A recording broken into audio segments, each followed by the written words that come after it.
আসসালামু আলাইকুম। ওয়ালাইকুম আসসালাম। কি হয়েছে ভাইজান, আপনি কাঁদতেছেন কেন? ভাইজান আমার সব শেষ, আমার অনেক বড় লস হয়ে গেছে। দেখেন ভাইজান, এই দুনিয়াতে আমরা খুবই অল্প সময়ের জন্য এসেছি, খুবই তাড়াতাড়ি আমাদেরকে আবার চলেও যেতে হবে। লাভ বা লস কিছুই কিন্তু আমাদের সাথে যাবে না।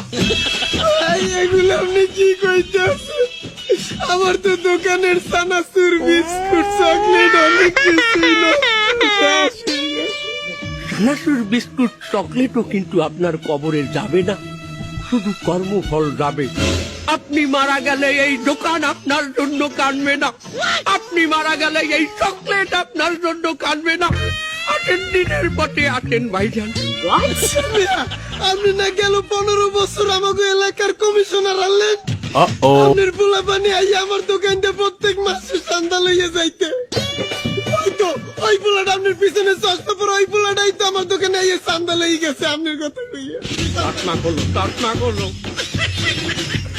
ভাইজান। দেখুন, গত আগস্ট মাসের 5 তারিখে দুপুর 2 ঘটিকায় আমরা মাশাআল্লাহ সবাই হেদায়েত পেয়েছি, কি ঠিক কিনা? এই যে দেখেন, এরা সবাই আমার দলের ছেলেপেলে, আমি তাদের অভিভাবক ছিলাম। এই ছেলেটাই এক সময় হেলমেট পরতে, আইটার মাথায় টুপি। আলহামদুলিল্লাহ সাহেব। সায়ক বান্দরছ না, আমার বেলারা বান্দরছ। পতন কখনো বলে কয়ে আসে পতন হবে না সাহেব, পরিবর্তন হবে। বাবা, পরিবর্তন কখনো বলে কয়ে আসে না ভাইজান। হেদায়েত পেয়েছি আমরা আলহামদুলিল্লাহ, মাশাআল্লাহ।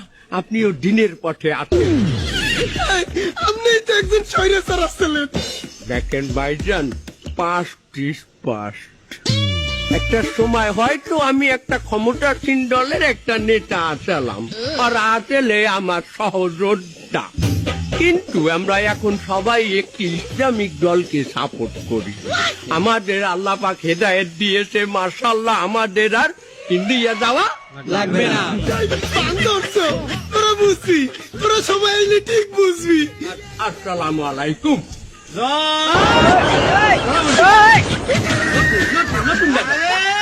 তাকবীর।